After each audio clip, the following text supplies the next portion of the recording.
नमस्कार मित्रों, आप सभी का और एक बार हार्दिक स्वागत करता हूँ। पिछली वीडियो में हम खंड क और ख पढ़े थे। आज की इस वीडियो में पूरा करते हैं खंड ग और घ के साथ। ये भी 25 मार्क का प्रश्न है। चलिए शुरू करते हैं। ये है साहित्य एवं भाषा अभिरुचि, हिंदी साहित्य के साथ-साथ व्याकरण से संबंधित प्रश्न। पहला प्रश्न है, निम्नलिखित में से कौन-सा संकेत भाषा के संबंध में सत्य है? पहले हम जान लेते हैं कि संकेत भाषा क्या है। Sign language. संकेत भाषा का प्रयोग हम उनके लिए करते हैं जो बच्चे ना बोल पाते हैं, ना सुन पाते हैं। पहला, संसार में केवल एक संकेत भाषा है।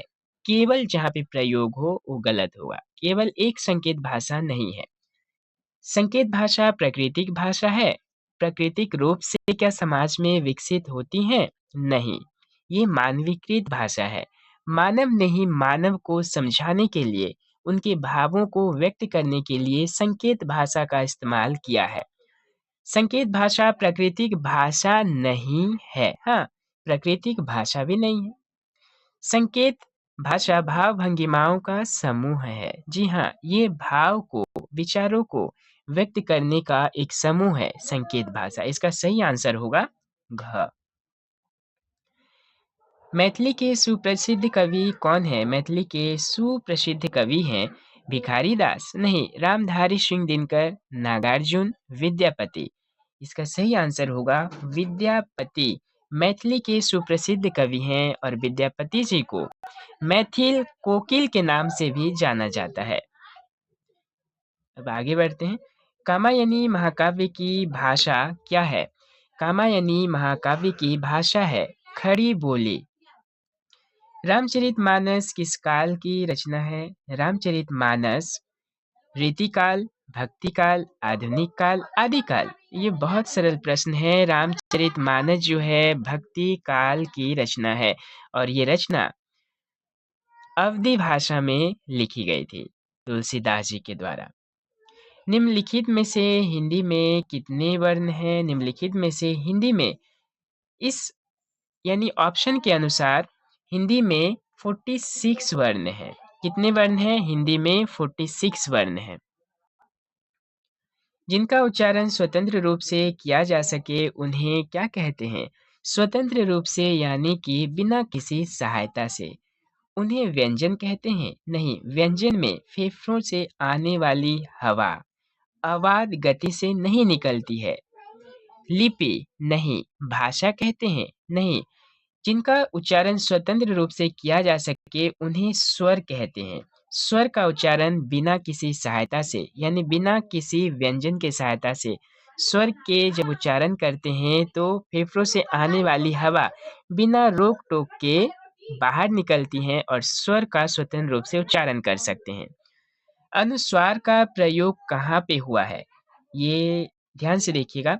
अनुस्वार अनुस्वार का प्रयोग इसमें कहाँ हुआ है? आँख में नहीं हुआ है। आँख में चंद्र बिंदु का प्रयोग हुआ है। भैंस में भैंस में जो अनुस्वार का प्रयोग हुआ है ये अनुस्वार का नहीं बल्कि ये चंद्र बिंदु का है, क्योंकि आप जो ये देख रहे हैं भैंस के ऊपर अनुस्वार का जो प्रयोग हुआ है ये चंद्र बिंदु का ही रूप है, क्योंकि ए के साथ मिल के लगा है और इसके ऊपर मात्राएँ पहले से लगी हुई है, इसीलिए यहाँ पे चंद्र बिंदु का प्रयोग नहीं किया गया है। भेंट में भेंट में भी चंद्र बिंदु का ही प्रयोग किया गया है। यहाँ पे अनुस्वार का प्रयोग गंगा में किया गया है। स्वरों की संख्या कितनी है? स्वरों की संख्या है 11। कितनी है? 11। अगर भाषा विज्ञान की दृष्टि से स्वरों की संख्या आती है, तो वहाँ पे आप 10 लिखिएगा। भाषा की सबसे छोटी इकाई कौन-सा है? भाषा की सबसे छोटी इकाई आप भी जानते हैं क्या है? वर्ण है। भाषा की सबसे छोटी इकाई वर्ण है और वर्ण कितने प्रकार के होते हैं? वर्ण जो हैं 2 प्रकार के होते हैं, एक स्वर और दूसरा व्यंजन। समास का अर्थ क्या है? समास। समास का अर्थ है संक्षेपण, विस्तार करना, विच्छेद करना, नवीन अर्थ प्रकट करना। समास का अर्थ होगा संक्षेपण। क्या होगा? समास का अर्थ होगा संक्षेपण। यानी दो शब्दों को पास में लग बैठाया जाता है और उसे संक्षिप्तीकरण किया जाता है, उसे समास कहा जाता है। इनमें कौन-सा शब्द तत्सम शब्द है? तत्सम से तात्पर्य है कि वैसे ही शब्द व्यवहार किए जाते हैं जो कि संस्कृत में जो शब्द व्यवहार किए जाते थे। तत्सम जैसे थे वैसे ही शब्द व्यवहार किए गए। तो आग, आग जो है, आग जो ये तो तद्भव है, ये तत्सम नहीं है। आग का क्या होगा? अनल होता है। आग का अनल होता है तत्सम शब्द। घर का गृह होता है। काज का कार्य। अक्षी, अक्षी जो है ये तत्सम शब्द है। इसका सही आंसर होगा मित्रों अक्षी। तत्सम का अर्थ है जैसे संस्कृत में व्यवहार किए जाते थे हिंदी में वैसे ही प्रयोग होते हैं। अक्षी यानी आँख होता है। बाकी ये जो आपको 3 दिखाई दे रहे हैं आग, काज और घर ये तत्भव हैं। जिसका मूल्य ना आंका जा सके उसके लिए कौन-सा शब्द प्रयोग किया जाता है? धनी, समृद्ध, मूल्यवान, अमूल्य। इसका सही आंसर होगा अमूल्य। एक शब्द के लिए यानी अनेक शब्द के लिए एक शब्द से भी एक प्रश्न पूछे जाते हैं। प्रश्न बहुत सरल आता है और आप विशेष रूप से एमसीक्यू पे ध्यान दीजिएगा, सिलेक्शन होने में आपको मदद मिलेगी। फिर है निम्नलिखित में से शुद्ध वर्तनी वाला शब्द कौन-सा है? शुद्ध वर्तनी अनुग्रहित, अनुग्रहित, अनुग्रहित, अनुग्रहित। तो इसका सही आंसर होगा घ। ये है सही आंसर। इसमें से 14 नंबर अब आते हैं। कौन-सा शब्द वायु का पर्यायवाची नहीं है? पर्यायवाची शब्द नहीं है। तो पहले हम देखेंगे कौन-सा शब्द पर्यायवाची है। समीर वायु का ही पर्यायवाची शब्द है। मारुत भी है, हवा भी है, लेकिन ये नहीं है अनल। तो इसका सही आंसर होगा अनल, क्योंकि पूछा है कौन-सा नहीं है। वायु का पर्यायवाची शब्द अनल नहीं है। अनल का अर्थ आग, अग्नि, पावक, हुताशन। अब आते हैं उत्कर्ष का विपरीतार्थी शब्द क्या है? उत्कर्ष का विलोम शब्द क्या होगा? उत्कर्ष का विलोम शब्द होगा अपकर्ष। लेकिन अपकर्ष में देखिए इसमें भी हम क्या होते हैं? भ्रमित हो जाते हैं, द्वंद में पड़ जाते हैं कौन-सा स होगा? तो अपकर्ष का सही आंसर ये होगा। देखिए ये स तो नहीं होगा और अपिकर्ष भी नहीं होगा और ये स वाला भी नहीं होगा। इसका सही आंसर होगा अपकर्ष, ये मूर्धन्य स।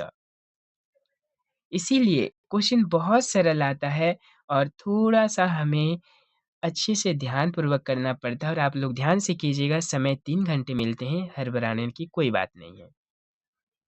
उल्लू बनाने का अर्थ क्या है? ये एक मुहावरे है। बुरा-भला कहना? नहीं, मूर्ख बनाना। जी हाँ, इसका सही आंसर होगा मूर्ख बनाना। निम्नलिखित में से कौन-सा शब्द धातु रूप है? इसमें से कौन-सा शब्द धातु रूप है हमें देखना पड़ेगा। पढ़ना तो है, ये एक क्रिया है, पढ़िए, ये भी नहीं होगा। पढ़ा ये भी नहीं होगा। पठ धातु से पढ़ना क्रिया बनता है। तो इसका सही आंसर होगा क। क्या होगा? क। ये एक धातु रूप है और धातु में प्रत्यय लग कर के क्रिया बनता है। तो पढ़ना जो है ये एक क्रिया है। वह सर्वनाम का तिर्यक रूप है, वह सर्वनाम है, लेकिन इसका तिर्यक रूप करना है। तिर्यक रूप का प्रयोग हम उस समय करते हैं किसी वस्तु के लिए, किसी व्यक्ति के लिए। तो इसका सही आंसर होगा उसे, तिर्यक रूप। भारत की संपर्क भाषा भारत की संपर्क भाषा कौन-सी है? संपर्क भाषा संस्कृत है, हिंदी है, अंग्रेजी है। इसका सही आंसर होगा हिंदी। हिंदी एक ऐसी भाषा है जो कि पूरे भारत को एक सूत्र में संपर्क करने में मदद करती है। उत्पत्ति की दृष्टि से शब्दों के कितने भेद होते हैं? उत्पत्ति की दृष्टि से शब्दों के 4 भेद होते हैं। कितने भेद होते हैं? 4 भेद। कौन-कौन से भेद होते हैं मित्रों? तत्सम, तद्भव, देशज और विदेशज। अर्थ के आधार पर वाक्य के कितने भेद होते हैं? ये बहुत ही सरल प्रश्न है। अर्थ के आधार पे वाक्य के 8 भेद होते हैं। कितने भेद होते हैं? 8 भेद। बहुत सारे वाक्य के प्रकार होते हैं, विधानवाचक, निषेधवाचक, आज्ञावाचक, इच्छावाचक, संदेहवाचक, प्रश्नवाचक, विस्मयादिबोधक, ये सभी होते हैं। अभी आप बढ़ते हैं दूसरे प्रश्न की ओर। निम्नलिखित में से आज्ञार्थक वाक्य कौन-सा है? आज्ञार्थक का अर्थ होता है जिससे हमें आज्ञा का बोध हो। जिस वाक्य से हमें आज्ञा का बोध हो, उसमें कुछ आज्ञा देने देने का भाव प्रकट हो रहा हो। इसमें लड़का दौड़ रहा है, ये कुछ कार्य होने से प्रतीत हो रहा है, तो ये नहीं होगा। ये विधानवाचक वाक्य में जाएगा। तुम विद्यालय जाओ, यहाँ पे आज्ञा, कोई व्यक्ति किसी को आज्ञा देने का भाव प्रकट कर रहा है, तो यहाँ पे होगा, इसका सही आंसर होगा तुम विद्यालय जाओ। क्योंकि तुम स्कूल मत जाना, ये क्या है? निषेधवाचक है। यहाँ पे क्रिया नहीं होने का भाव, यहाँ पे कोई किसी को मना कर रहा है, तो ये निषेधवाचक वाक्य जाएगा। मैं बाजार जा रहा हूँ, तो ये भी होगा विधानवाचक, यहाँ पे भी कोई कार्य होने का बोध हो रहा है। तो इसका सही आंसर होगा तुम विद्यालय जाओ, यहाँ पे आज्ञा का बोध हो रहा है इस वाक्य में। सजावट शब्द में कौन-सा प्रत्यय लगा हुआ है? सजावट, ये तो बहुत ही सरल है। प्रत्यय यानी जो शब्द के मूल शब्द के अंत में लगता है। सजावट, उच्चारण से ही हमें प्रतीत हो जाता है सजावट, आवट। उदाहरण का चिन्ह कौन-सा है? देखिए, बहुत सारे ऐसे हम चिन्हों का प्रयोग करते हैं, तो उदाहरण का चिन्ह क्या है? उदाहरण को उद्धरण भी कहते हैं।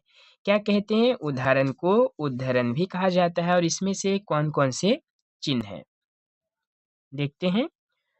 और इसे हम अवतरण भी कहते हैं उदाहरण का। तो ये उदाहरण का चिन्ह ये होगा, क्या होगा?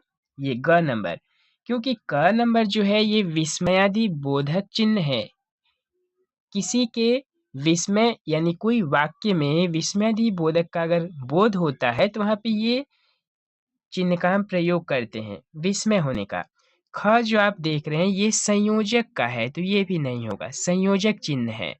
और घ नंबर जो आप देख रहे हैं ये है पूर्ण विराम, क्या है? पूर्ण विराम, तो ये भी नहीं होगा। उदाहरण का चिन्ह है ग नंबर। भारत में प्रमुख रूप से कितने भाषा परिवार की भाषाएं बोली जाती है? तो इसका सही आंसर आप भी जानते हैं, इसका सही आंसर होगा 4। कितने भाषा परिवार हैं? 4 हैं, जिसमें कि भारोपीय परिवार, जिसे आर्य भाषा परिवार के नाम से भी जानते हैं, द्रविड़, तिब्बती और एस्ट्रो एशियाटिक भाषा परिवार। तो यहीं पे समाप्त होती है, यानी कि आपका खंड ग, हिंदी साहित्य और भाषा। ये जो आपको नीचे प्रश्न दिखाई दे रहा है खंड घ, ये है हिंदी भाषा दक्षता, राइटिंग स्किल के ऊपर है। तो आप एक बार ये प्रश्न देख लीजिएगा। आपको गद्यांश पढ़ने होंगे और गद्यांश पढ़ने के बाद नीचे कुछ प्रश्न पूछे जाएँगे, जैसे कि आपको यहाँ पे 5 प्रश्न पूछे जाएँगे। ये बहुत ही सरल प्रश्न है, ये पढ़ के आपको 2 वाक्यों में उत्तर देने पड़ेंगे। और उसके बाद 2 नंबर है संक्षेपण प्रस्तुत करने होंगे। संक्षेपण, संक्षिप्त में इसे लिखना होगा। जैसे कि आपको ये 2 वाक्य दिए हैं और संक्षेपण लिखने के लिए आपको 2.5 मार्क मिलेंगे। और इसके लिए भी ज़्यादा नहीं लिखना है, राइटिंग स्किल में ज़्यादा नहीं लिखना पड़ता है। आप जितना भी अच्छा लिखेंगे तो कम मार्क तो थोड़ा-सा कम ही मिलता है। ऐसा नहीं है कि ये मार्क नहीं मिलेगा, अच्छा मिलेगा, लेकिन मेन फ़ोकस आप एमसीक्यू पे कीजिए, क्योंकि उसपे कोई भी मार्क आपका काट नहीं सकता।